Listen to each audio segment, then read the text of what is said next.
Okay, Prof, we can start. Bismillahirrahmanirrahim. Assalamualaikum warahmatullahi ta'ala wabarakatuh. Alhamdulillah, we welcome again all our friends, our brothers and sisters to our lecture series on Islam and Science.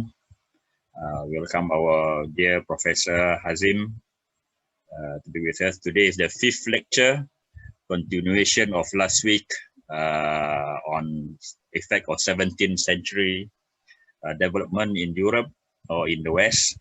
Now continuation on Al-Ghazali.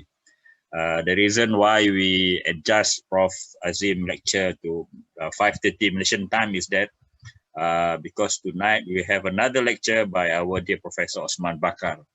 He's supposed to give the lecture yesterday, but he requested for today so that we adjust the time. He will also speak almost the same topic on Al-Ghazali and Ibn Rushd. So without further ado, we invite our dear Professor Hazim to continue with the lecture. Okay, Prof. Yes, thank you, Brother Sharan. Can you turn to the slide on Al-Ghazali, the Al-Ghazali factor, please?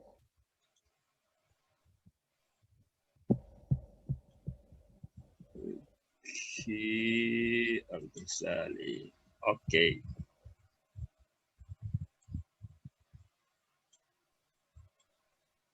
Okay. And can you enlarge it? Yeah, yes. Sure. Click on the cup. Yeah. Okay. Okay.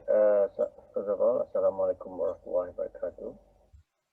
And good day to my brothers and sisters. And would like to thank you for patiently following me till the 5th lecture.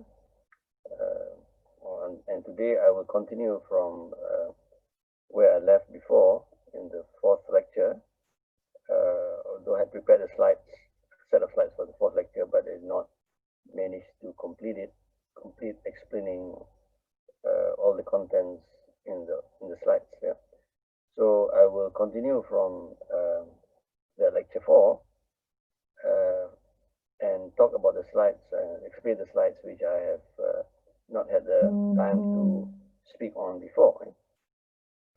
Okay, so if you remember, and I would like to recall here what I've said earlier in lecture 4, it was on the scientific revolution in Europe and its relationship to Islamic science and why Islamic science did not give rise to the scientific revolution.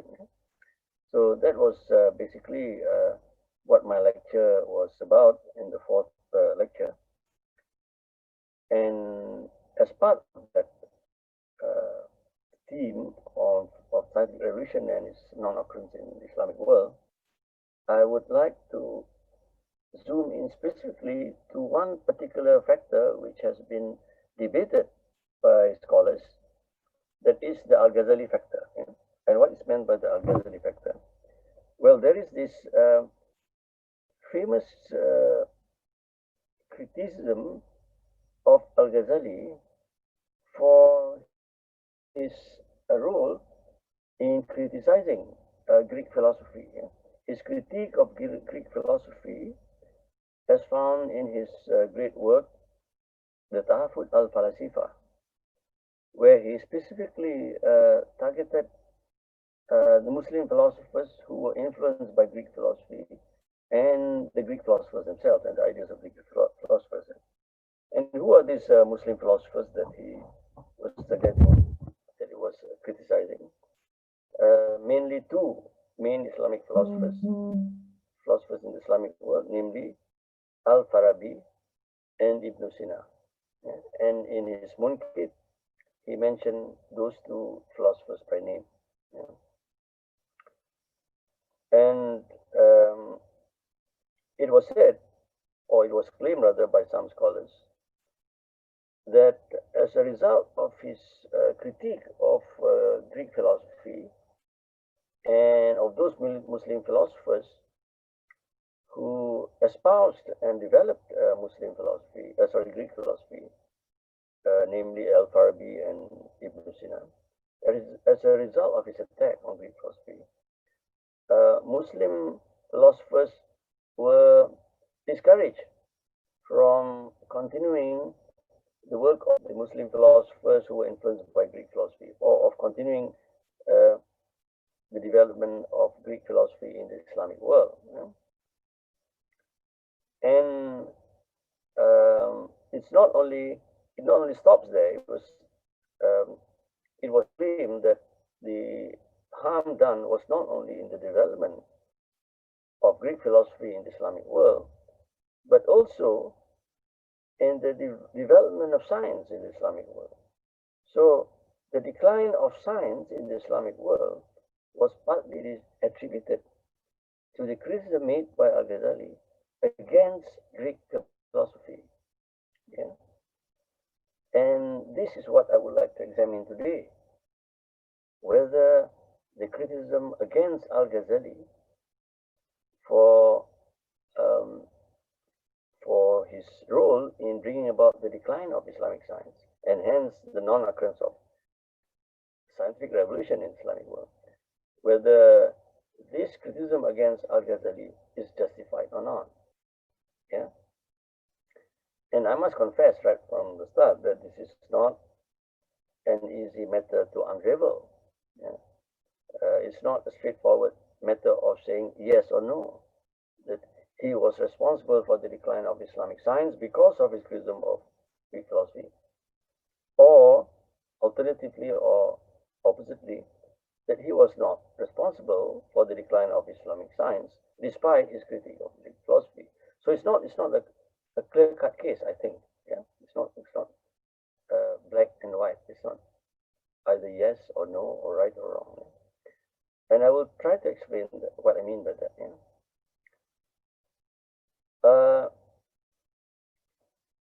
Yes, I got this message that the volume is low.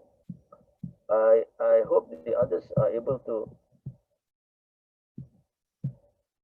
I'm not sure whether this will help, but I'm trying to increase the volume, but only for the speaker, but not for the microphone, I think. Yeah. Is last time you used your mic, the overhead mic last time, or you don't use that this time? No, this is a new headphone. So the new headphone. Oh, okay. So can you hear me, or is it not clear? I can, but a bit low, but it's okay. Yeah, manageable. Let me try and do something about this first. Yeah.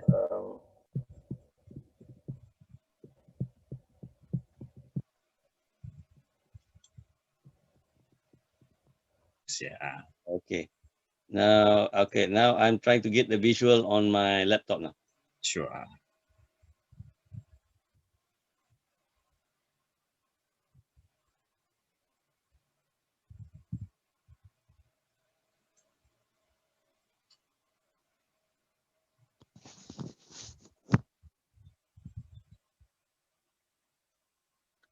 Okay.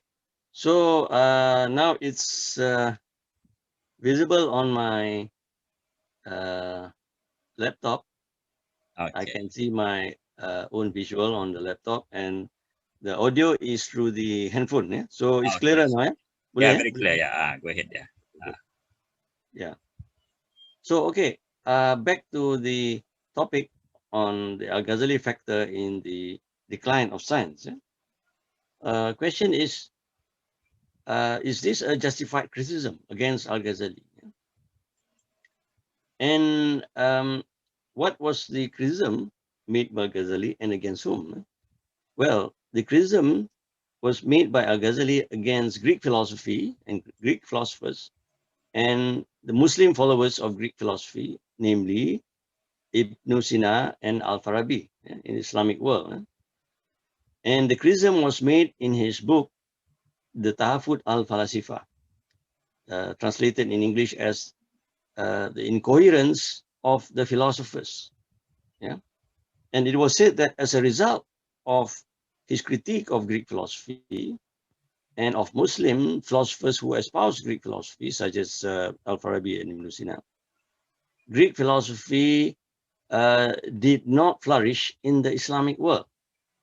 Yeah? Although the Greek sciences like mathematics, astronomy, medicine, chemistry, optics or physics and so on, did flourish, but not Islamic philosophy. But not Greek philosophy, because of Al-Ghazali's critique against it and saying that it is not compatible with Islamic belief. So that's a very strong claim. Once you say that something is not compatible with Islamic belief, and it becomes a matter of Aqidah, then it's taken very seriously by Muslims, because it means that you either remain in the fold or you are out of it. Yeah, and Al-Ghazali was quite categorical about his statement, about his remarks on Greek philosophy, and he gave his own arguments against some of these tenets of Greek philosophy, which he thought were incompatible with Islamic belief. Yeah? And as a result of his critique, it was said that Greek philosophy did not flourish in the Islamic world. Yeah? And as a result of Greek philosophy not flourishing in the Islamic world, it was further claimed that Greek science was also affected, and the development of science in the Muslim world was also affected. Yeah. So this is the issue. Yeah. And my task today is to try and come to some sort of judgment as to whether this critique or this criticism against Al-Ghazali is justified or not. Was he really responsible for the decline of Greek philosophy or Greek natural philosophy in the Islamic world? And was he thereby also responsible for the decline of science in the Islamic world? Yeah. Now, in order to answer these questions, I have to first of all explain a few things. Yeah. For example, the relationship between natural philosophy and science, and the relationship between natural philosophy and Greek philosophy as a whole. Yeah. So one has to be clear about these things, about the differences between natural philosophy and science, and natural philosophy and Greek philosophy as a whole. Yeah. Unless one is clear about these distinctions, one would not be making the right judgments. Yeah. So let me start by looking at Greek natural philosophy. Yeah. Greek natural philosophy refers to the thinking of Greek philosophers about the natural world, basically. Yeah. What their theories are about the natural world, our natural physical world. Yeah? And as we know, the Greek philosophers, beginning from the pre-Socratics, like the Ionian philosophers, Thales, and Anaximenes, and Anaximander, and so on, they all have come up with their own views about what the natural world consists of, or what its physical reality is like, and so on. Yeah?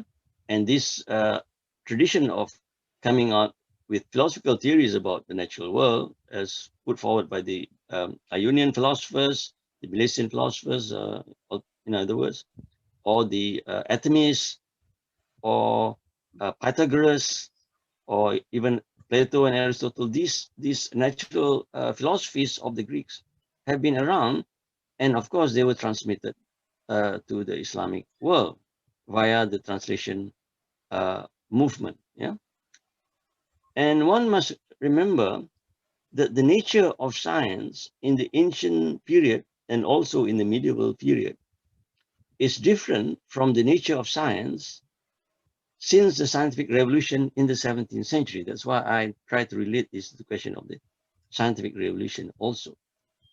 So much so that an attack on natural philosophy need not necessarily mean an attack on natural science. Yeah.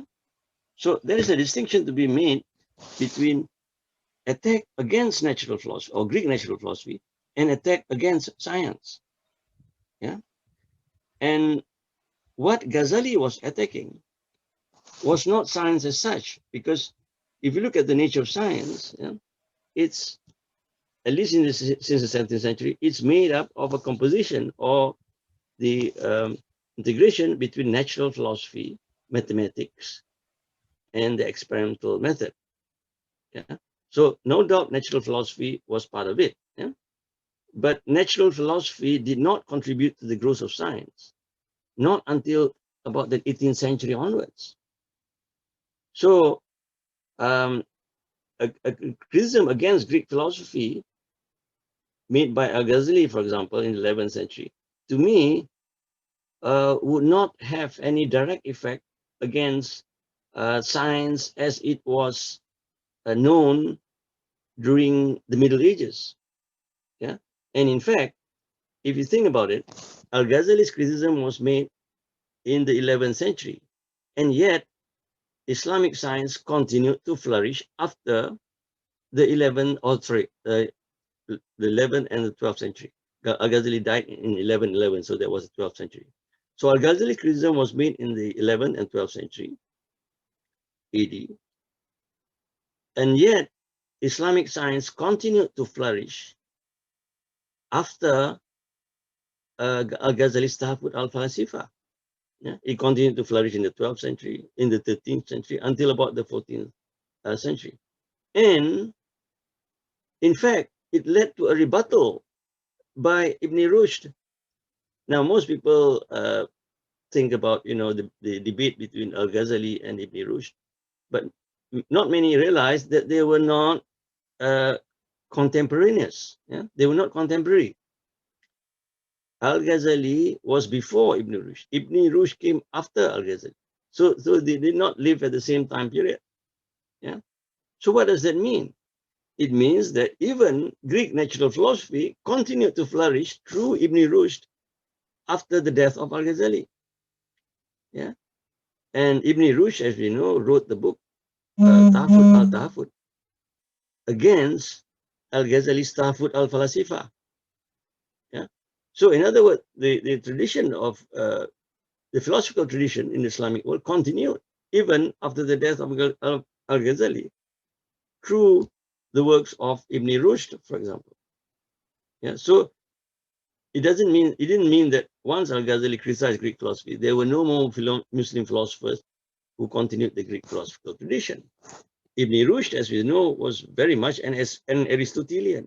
He was influenced by Aristotle's philosophy. And he rebutted the arguments made by Al-Ghazali against the Greek philosophers. Yeah. So that's the first thing to note, that despite Al-Ghazali's criticism of Greek philosophy, philosophical works in the tradition of Greek philosophy by Muslim philosophers still continue, like, for example, through Ibn Rushd. Yeah. And also, Islamic science did not go into immediate decline after Al-Ghazali's critique of Greek philosophy. Yeah. And maybe to make things clearer, let's look at what are the points that Al-Ghazali raised in his criticism of Greek philosophy. Yeah. And see whether that has any possibility of leading towards a decline of the development of science in the Islamic world. Yeah. Okay, now there were three main ideas that Al-Ghazali criticized in his book of Greek philosophy that he criticized in the book Tahafut al-Falasifa. Number one, the idea associated with Aristotle that the world had existed pre-eternally and will continue to exist in future eternally, which means to say that the world had always existed in the past and will continue to exist in the future. That it has always been there and will continue to be there forever. Yeah. So this idea that the world had pre-eternally existed meant that there was no creation in time of the physical world.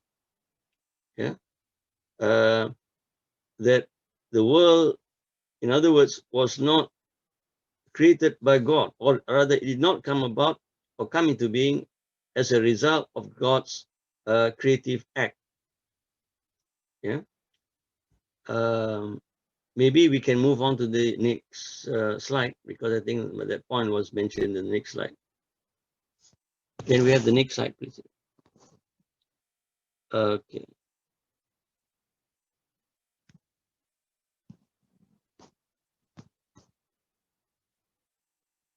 Okay, this one, yes. Okay.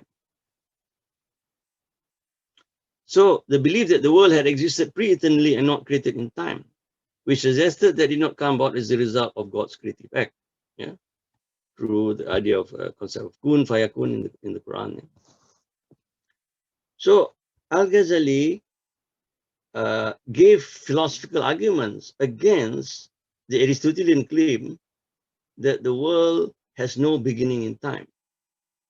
And he uses philosophical and logical arguments to show what this would lead to. I mean, the idea of infinite regress and so on. Yeah? And I think some philosophers earlier than Al-Ghazali had raised this point also against Aristotle. The idea that if you claim that there was no beginning in time in the creation of the world, then they would lead to an infinite regress. Yeah, and it's mind-boggling how to conceive of this conceptually, that you go back in time, infinitely back in time, and you lead to an infinite regress, and there's no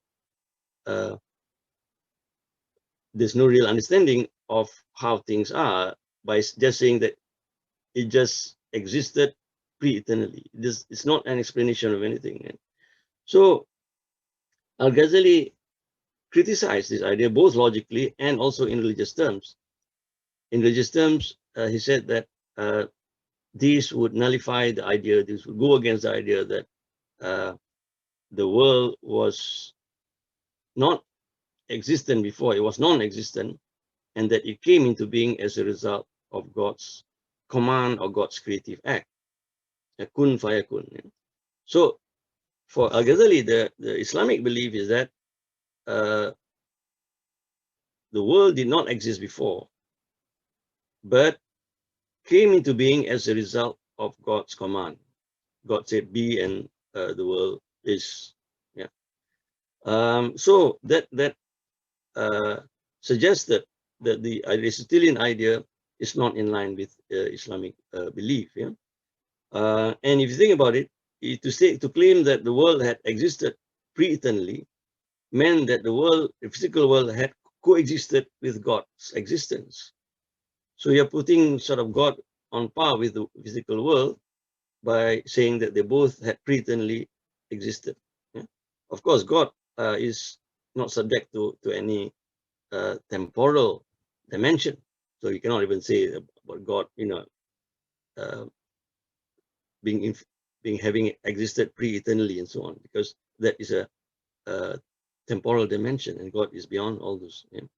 So that is the first point that Al-Ghazali made. Yeah? That he said there is no logical ground for saying that the world had existed pre-eternally, and it's also against Islamic belief that God created the world in time. Yeah? So for Al-Ghazali, the Islamic position is that the world existed only after God had brought it into being as a result of God's command. Yeah? And that meant that it did not exist before and came into existence as a result of God's creative act, God's command, and God's power. Yeah? Okay, so those Muslim philosophers who subscribe to the Aristotelian idea of the world having existed pre-eternally were criticized by Al-Ghazali, of course. Yeah? Now, the second point is, in Al-Ghazali criticism, is the claim by the philosophers, Muslim philosophers who were influenced by Greek philosophy, that resurrection is not in bodily form, but only in the form of souls. That after we die, we are resurrected. Well, the philosophers also accept that, Muslim philosophers accept that, except that they say that the resurrection does not involve bodily resurrection. That means our body is not brought back to life. Whereas in the Quran, it clearly states that, don't you think that we can bring you back to life after you have died and you have become bones? Yeah. So this idea in the Quran that it's not impossible for God to bring back human being into life in a bodily form, despite him being buried and just remaining in form of bones and skulls. Yeah. For most Muslim ulamas, they would say that the resurrection in the day of judgment and so on is in bodily form also. Otherwise, how do you explain the pain they experience as a form of punishment by God, yeah, against an individual for his wrongdoings? Yeah? Whereas the philosophers say that the resurrection is only in the form of individual souls, but not his bodily form. Yeah? So that was second major criticism, yeah, of beliefs made by the Muslim philosophers who were influenced by Greek philosophy. Yeah? Because again, this idea that men have died and become just bones and skulls, to think of man being transformed back into his bodily form, maybe it's quite difficult for some philosophers to conceive of that idea. Yeah, and even today, we would think that based on our current scientific theories, this just doesn't sound right. Yeah, so that kind of thinking, which limits itself to known ways of things happening, known ways of the natural world operating, yeah, and not giving into the idea that God's majestic power can transcend all these normal ways of creation. So the philosophers, perhaps because it's beyond their intellectual thought of human beings having died and becoming skulls and bones, coming back to life in bodily form. So they rejected that idea. But nevertheless, they accepted the idea of resurrection, yeah, because they say that that's Islamic belief. But the form of resurrection is not in bodily form. So that was also criticized by Al-Ghazali. And the third criticism made by Al-Ghazali was God only knows in terms of universals and not particulars. That means God knows things through its essence and not in terms of particular details. Yeah? Whereas the traditional Muslim viewpoint, as supported by certain Quranic verses, is that God knows everything that happens in this world, right to its minute details. Yeah? And there are verses in certain surahs, I can't remember which one, which says this, yeah, to this effect, that God knows every detailed thing that happened in the world. So you can see here that these are basically metaphysical criticisms. Yeah? They are not really criticisms against ideas in natural philosophy, except perhaps for the first criticism about the pre-eternity of the world. That might have some bearing on cosmology, on the physical universe, the nature of the physical universe. But you think about bodily resurrection, whether it's resurrection in form or in bodily form or in the form of souls, or whether God knows in things in the form of universals and particulars, I don't think this is a criticism in natural philosophy, but rather a criticism of metaphysical ideas. Yeah. So how can you say that Greek natural philosophy was the victim of Galileu's critique, whereas ideas about resurrection and life after death and so on, these are not part of natural philosophy. These are metaphysical beliefs. Yeah? So it's really a critique in metaphysical terms, not so much in natural philosophy. Yeah? So that's my first point. Yeah? The relevance of Al-Ghazali's critique towards the development of natural philosophy. I don't think these ideas have much bearing on development of natural philosophy. But even the first one about the eternity of the world, yeah, that is something which is controversial, and even cosmology, are quite indecisive about that question until today, when we have the Big Bang theory. In fact, perhaps this gives support to Al-Ghazali, yeah? the Big Bang theory says that the world existed at a certain point in time. Yeah? It was just a huge, sorry, not a mass with small mass with huge density before, and then this thing burst, Big Bang, and that's how the universe originated. At least that's how what our present cosmological theory says. Yeah? So even from hindsight, we would say that well, Al-Ghazali was in a sense vindicated. So that was not really an issue to me. Yeah? So that is perhaps my first defense of Al-Ghazali in saying that his critique, as found in Ta'afut, is really a metaphysical critique to me, and not a critique in terms of natural philosophy. And why I mention these three, because these are the three main points which Al-Ghazali mentioned. And he said that this would amount to someone being kufur. Yeah, there were other criticisms. I think there were in total 20 points, but the other 17 points were not that bad. If you subscribe to those ideas, it will not lead to you being an apostate or infidel. But Ghazali was very adamant about these 3 points. He said that if you subscribe to these beliefs, then you can become an infidel, kufur. It leads to kufur. And he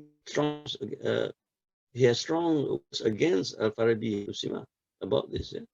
If not, they were kufur, kafir, because of these 3 beliefs. Yeah? But I don't see how these 3 points could have led to a decline of the development of ideas in natural philosophy about what the physical world is like and so on. And also, if one would think about it, ideas about atomism also existed in the Al-Ash'ari school of Kalam, of Islamic theology. So that is a form of natural philosophy. So there is some form of natural philosophy in the Islamic world, which were tolerated by the Muslim theologians.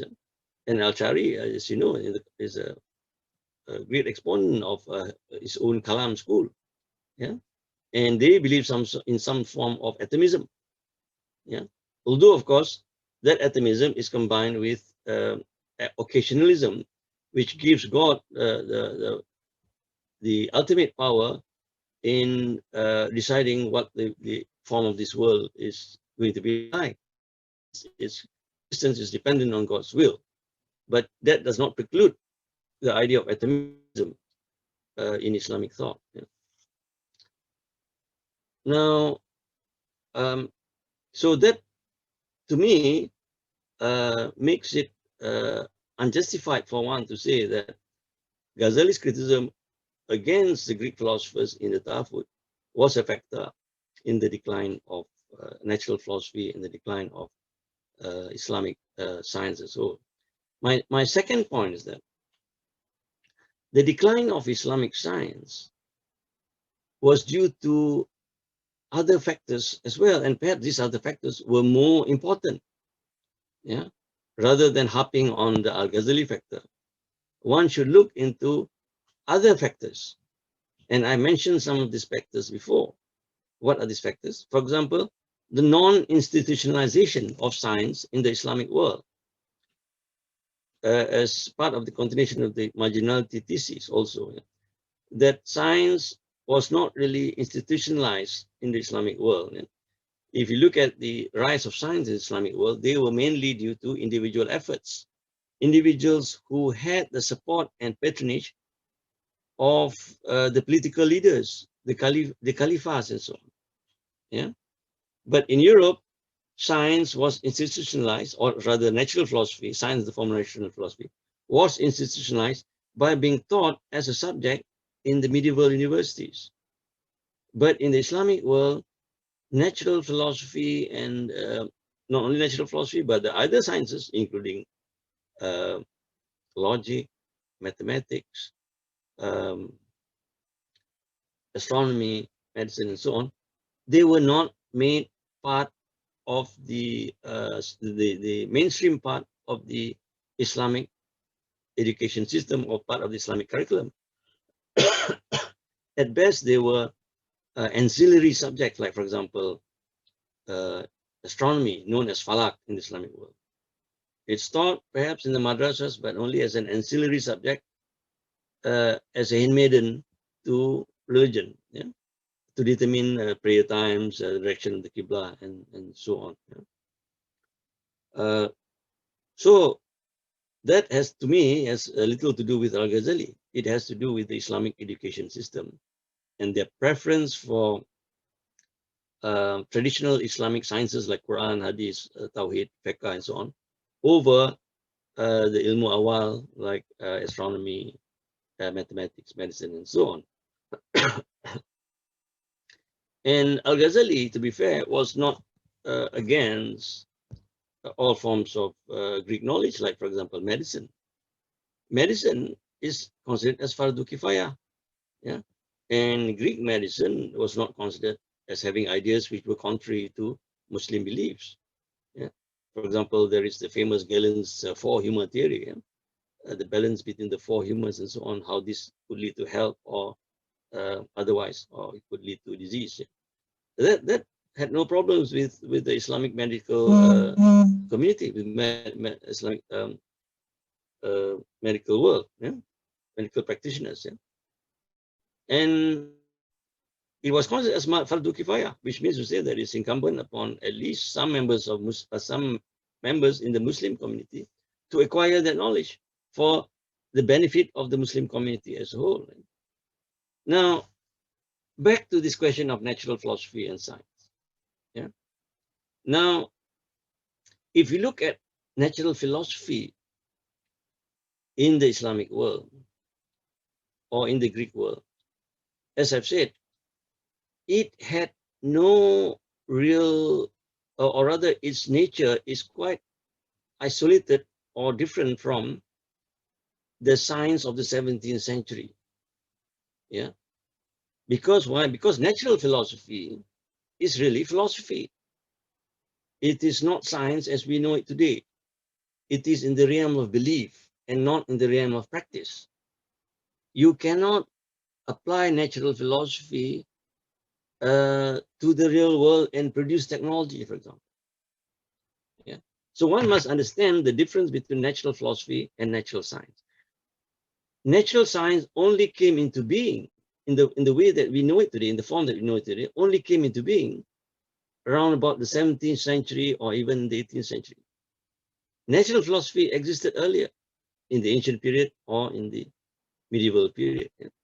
So given that Al-Ghazali's criticism of philosophy might have some bearing on natural philosophy, still it has no bearing on science as such, because there was no science at that moment in time. There was only natural philosophy. Science as we know it today is a product, is a result of the integration of natural philosophy, mathematics, and natural philosophy, mathematics, and the experimental method. Only then did it become practical and useful to the human community. Yeah? And only then did it have applications towards technology and becomes a critical factor in the development of engineering. Yeah, and engineering also was something which was developed. For example, I can't remember exactly his name. Al-Ghazali, I think, was famous Muslim engineer. Yeah, and engineering was something which was accepted in Islam. Yeah, and is perhaps also considered as fardu kifayah, because sorry, Al-Ghazali. Yeah, thank you, Dr. Munif, for correcting me there. Al-Ghazali, that is his name. He's an engineer, quite an accomplished engineer in the Islamic world. Engineering also, because of its benefits to the Muslim community, like medicine, can be considered as fardu kifayah. Yeah? So to me, I venture and hazard to make the claim that, yeah, I take the risk of making the claim that if Al-Ghazali were to be alive today, and if he were to look at natural science as it is now, as opposed to natural philosophy, he would have probably said that natural science and engineering is also fardu kifaya, yeah, because of its benefits to the community. Whereas natural philosophy in the past has no direct benefits to the community. It was not a practical subject, yeah. But today we know that natural philosophy, which later developed into physics, let's say, is very important for engineering. You cannot have engineering without Newtonian mechanics. You cannot have engineering or electronics without modern physics or electromagnetism, ideas of electromagnetism or thermodynamics or relativity or quantum theory. You cannot have engineering, up-to-date engineering, cutting-edge engineering, or even ordinary engineering without physics. So even if you look at physics, it's not really natural philosophy in its pure form. It's natural philosophy plus mathematics plus experimental. And even then, the natural philosophy can be interpreted in non-realist terms, which means to say that those ideas need not be accepted as a real or true description of the world, but it's just a form of conceptual modeling of the world, which the pragmatist claims is the right way of interpreting natural philosophical ideas. Yeah? So, because of this difference between natural philosophy and natural science, and how natural science has a relationship with engineering, and thereby is something which is practical and beneficial to the community. Yeah? For example, to build malls, you need architectural knowledge, you need engineering knowledge. Yeah? And that is fardu kifaya. Yeah? Otherwise, there'll be no one in the community that can build buildings like malls and bridges and so on. So Al-Ghazali's criticism cannot be equated with the criticism of science in its present form. Yeah, it's not criticism of science in its present form, but it's criticism rather of Greek natural philosophy, which firstly has no direct bearing with anything practical, with technology, in the way that our contemporary natural science has, and its relationship with engineering and so on. And secondly, as I pointed out, Al-Ghazali's critique, the thrust of his critique in the Tahafut was more metaphysical rather than natural philosophical. Yeah. So it was the metaphysics that was affected. But the metaphysics, you can have the choice of metaphysics without affecting your science. Yeah. Metaphysical ideas, yeah, need not necessarily develop into scientific theories which are experimentally confirmed. Yeah. So that's another point that I would like to mention. Yeah. Okay. Now can we move on to the next slide?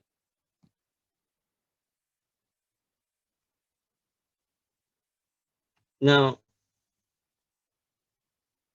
well, as I said, even if he can be faulted at all, then the fault lies in his discouraging the development of Greek philosophy, which includes natural philosophy in the Islamic world. But then, as I've said, natural philosophy as it existed then was not natural science. Yeah, and it did not really contribute to anything practical or beneficial for the human community, for the Muslims or the non-Muslims. Yeah, so it was just theoretical ideas about the natural world. Yeah, it had no real consequence in terms of technological development and so on. Yeah? But I would have to concede the point that, well, one needs natural philosophy to at least continue in some form so that the conceptual resources found in natural philosophy can be tapped on later. Yeah. What do I mean by that? For example, atomism as a natural philosophy. In Europe, it was still entertain the idea of atomism, despite the fact that during the time of Plato and Aristotle, the atomists were sidelined because Plato and Aristotle rejected the idea that the world came into being without any design, that it was due to chance collision. So, okay, I take that point, that it could have led to the decline of natural philosophy, and therefore deprive the Muslims of theoretical resources, yeah, which were exploited later by the European scientists. They developed the idea of atomism into atomic theory, which was then empirically tested. Yeah? Now, what is my reply to this? Yeah? Well, basically, my reply to this idea is this. I would somehow agree, concede the point that had natural philosophy continued to remain and be developed in the Islamic world, then at least Muslims would be able to pick on those ideas and develop theories which are experimentally confirmed. Yeah? But as I've said, the development of science cannot be simply looked at in terms of single or singly isolated factors. Yeah? One has to look at it as a whole. Yeah? If the political leadership is not there to support the works of the scientists, and if there's no institutionalization of science, even if natural philosophy had continued to exist, it would not have led to the scientific revolution in the Islamic world.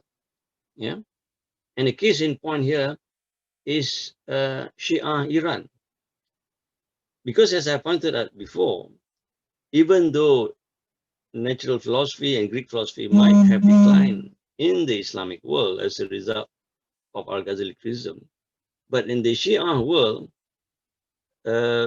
where Sunni ideas were not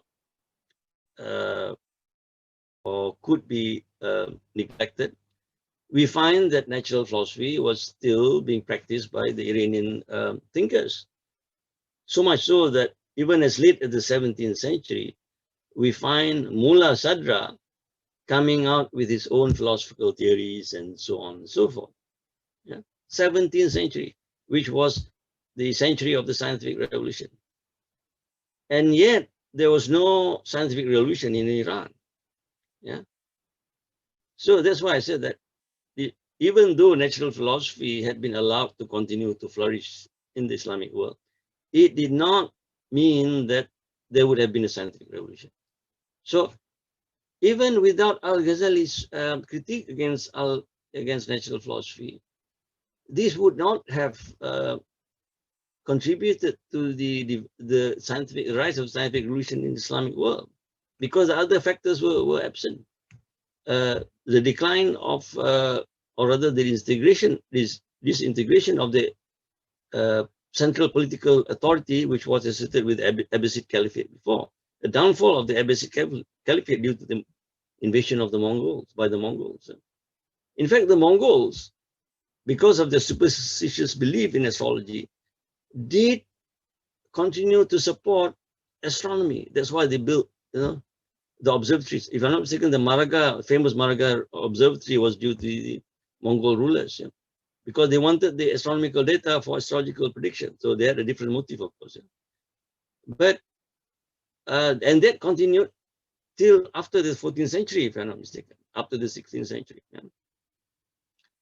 So Islamic science did continue in some form due to the support of the Mongol, who later became Muslims, of the Mongol caliphs.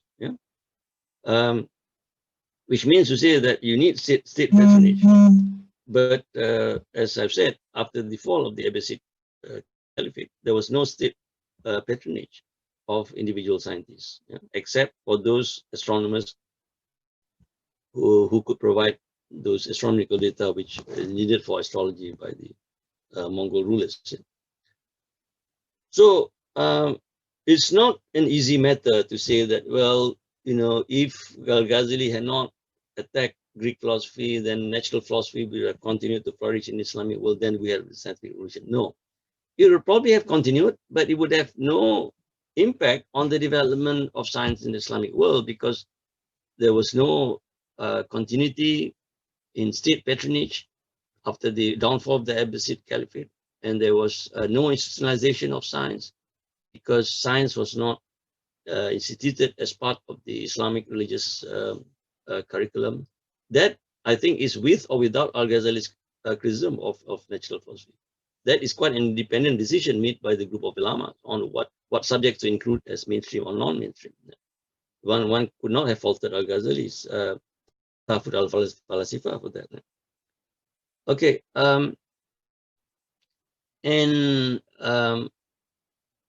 so, well, yes, natural philosophy, maybe it would have gotten an extended life, but that does not guarantee the further development of science in the Islamic world because of these other factors. Yeah. Okay. And one thing that, to me, is a positive result of the scientific revolution not having come about in the Muslim world is because of the philosophical and epistemological problems that it created in Western culture. And this has to do with the realist attitude towards scientific theories, which was lauded by some scholars like, I think, Abdul Hamid Sabra. He said that, the Muslims were against a realist attitude to science, and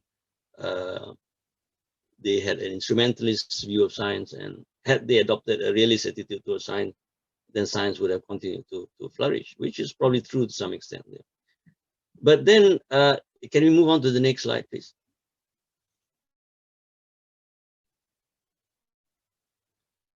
But then we see that in Europe, the scientific realism, which was involved in the scientific revolution, that is, the scientists began to accept science as its own autonomous authority of knowledge, that science can tell us the truth about the world, and we don't need to refer to scripture. Yeah, and this was basically Galileo's position against the Roman Catholic Church. Yeah, he said, there's this famous quote by Galileo. He said something like, the Bible teaches us how to go to heaven, but not how the heavens go. How the heavens go, how the heavens go, which means to say how the physical universe works. That is the business of astronomy and astronomers. Yeah. So there's a play on the word heaven, because heaven could mean paradise, or it could mean the galaxy, yeah? the whole universe, physical cosmos. Yeah. So there, Galileo clearly stated his realist stance, yeah, in saying that only scientists can tell us what the real world is like. Yeah. And one reason why he was punished by the Roman Catholic Church was because of his realist attitude towards the Copernican theory. Not so much his support of the theory itself. Because why did I say this? Because if that is the case, if it's a matter of the theory that is being the point of contention, then Copernicus would have been the target by the Roman Catholic Church. And yet the controversy did not originate with Copernicus. You see, Copernicus had come up with a theory, and yet he did not get into trouble with the Roman Catholic Church. Yeah. Why was that so? Well, part of the reason was, of course, he died at the same year that he published the book, the De Revolutionibus, in 1543. There's a famous joke with that. He perished. He published and he perished. And normally you say that you either publish or you perish, but in the case of Copernicus, he published and he perished. Yeah. died in the same year of the publication of the book. But there is a preface in that book. Some claim that it's not written by him, but whatever, it shows, it reflects the attitude towards the theory. It says that the theory is only a model of the physical world. It's a model, an astronomical model of the world, and did not claim reality status. It means it didn't say that this is how the world is really like. Okay, so if it's just a model, then there is no claim towards science telling us the real truth about the world, and that truth might contradict the truth as mentioned in scripture. Yeah, so the possibility of that direct clash between science and religion is avoided by Copernicus or his successor saying that, well, it's only a model. Although it's a useful model, it not necessarily depict physical reality as it truly is. But Galileo insisted that this is a real description of the physical world, and that epitomizes the position taken by the scientists later on, 17th century and so on, that they regard their work as a search for the real truth about the physical world. Yeah, and that their theories give us this truth about the physical world. Yeah, and this is known as scientific realism. This is scientific realism, and scientific realism as a philosophy has very close connections with scientism, because it puts full faith and authority on science as a form of knowledge, as a form of belief, and even as a way of organizing our lives and the world, as how the Enlightenment thinkers thought of, conceived science to be, as a sort of be all and all of things. And this kind of attitude had resulted in, for example, can we move on? Is there a next slide, please? I think there is a next slide, right? Yeah. It has led to what is known as problem, I'm not sure which, yeah, Eddington's two tables in bullet number 4. In the West, the realist attitude towards science has even raised problems about belief concerning the natural world, as shown by Eddington's two tables. On the one hand, we have an experience of the table as we experience it in daily life, which is solid and hard, but on the other hand, physics tells us that the table is made of atoms with huge empty spaces in between, a void which we don't detect experientially. We don't really experience that huge void due to the vast spaces between atoms. Yeah.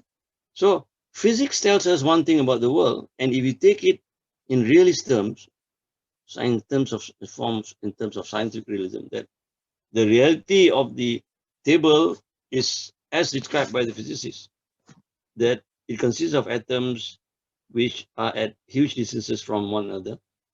This would not tally with your daily experience of the table being solid.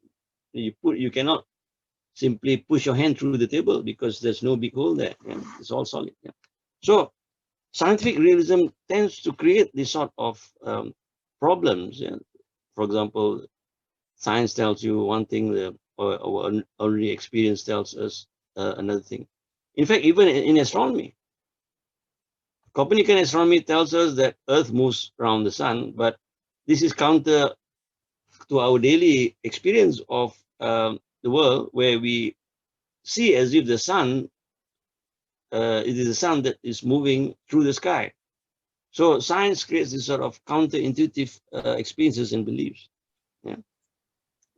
And also, one thing about science is that one characteristic of science is that it is subjected to change. Yeah, scientific theories need not remain the same throughout the centuries. We have seen the change in scientific theories from Newton's theory to Einstein's theory and so on and so forth. And when there's a change in theory, we have a different view of the world. So, does this mean that the reality of the world has changed, or only our conceptualization of it? I believe that it's only our conceptualization of it. Yeah. So, which means to say that the ontology is something which cannot we cannot really know. As Kant said, we can only know the world through our construction of it. But nature, the essence, the ontological essence, as it really is something which is ultimately unknown. Yeah. So Muslims, at least, are not subjected to this kind of conundrums, intellectual conundrums, or confusions in belief, and so on. And also the fact that they do not subscribe to this earlier position in science. Of course, now we do. That a belief can only be accepted if it is experimentally proven. That's the scientific position. But for the Muslims, you cannot subject metaphysics, religious metaphysics especially, to scientific methodology. You cannot subject all ideas in metaphysics to experimental proof. So we continue to believe in the existence of metaphysical of the metaphysical world with its metaphysical entities. We continue to believe in angels, in jinn, and so on, even though these metaphysical beliefs cannot be methodologically proven in terms of experimental methodology. And now, fast forward, with technoscience, there is not a clear distinction, between science and technology, and science and engineering. So scientific ideas are sort of become dissolved in technological practice. So much so that it's the practice that matters, and not the epistemic ideas about the physical world. Because, as I've said, these epistemic ideas about the physical world can change over time due to our changed conceptualization of the world in our new theories. Yeah? But ontology remains unknown. And this is the ontology that is metaphysical. Yeah? And that metaphysical bit, as far as Islam is concerned, is something which science shouldn't touch. And science cannot claim any knowledge in ultimate terms about the real ontology of the world. Yeah? And I think in that sense, Muslims are in a better position. Although now they have to cope up with science, but with technoscience, there is no imperative that we have to commit ourselves ontologically to the ontology of the theories in realist terms. Yeah, we can accept it on pragmatic grounds. Okay, on that note, I end the lecture. Thank you. Thank you so much, Prof. With what they call it, a thorough debate, a thorough discussion on Al-Ghazali, I think, which is still relevant today, because we heard in a distance people are still arguing with Isra Mi'raj is in bodily form or just in the spiritual form. Are Prophet really going to Baitul Maqdis or elevated to the heaven? People still arguing it. I mean, not even not majority. And then people are also arguing all kind of things that between the ruh and the bodily things. Yeah. So we go to the Professor Fatah question. If Islamic science was more practical than speculative, is there difference in method between Islamic science and Greek science, such that Islamic science use more inductive than deductive?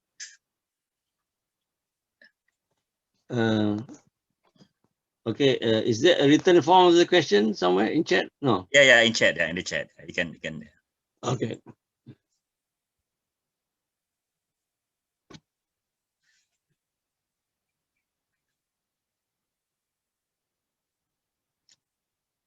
Okay, the first one. Yeah? Yes, as I mentioned at some point earlier, I said that I would characterize Islamic science as being more practical, and to use the terms by the historian of science of Floris Cohen, he said it's more Alexandrian rather than Athenian. Athenian means more philosophical and speculative and theoretical and so on. Whereas Islamic science tends to put emphasis on practical things, like, for example, astronomy is practical.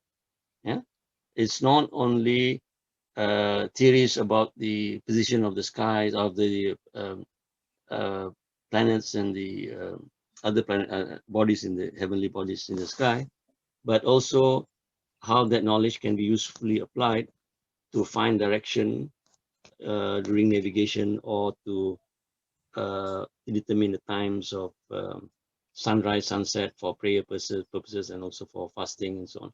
So yes, it's more practical rather than speculative, whereas Greek science in the Athenian tradition, I mean, influenced by philosophical tradition in Athens, tends to be more speculative. The ideas of Plato and Aristotle, their theory about what the world is like and so on. Yeah.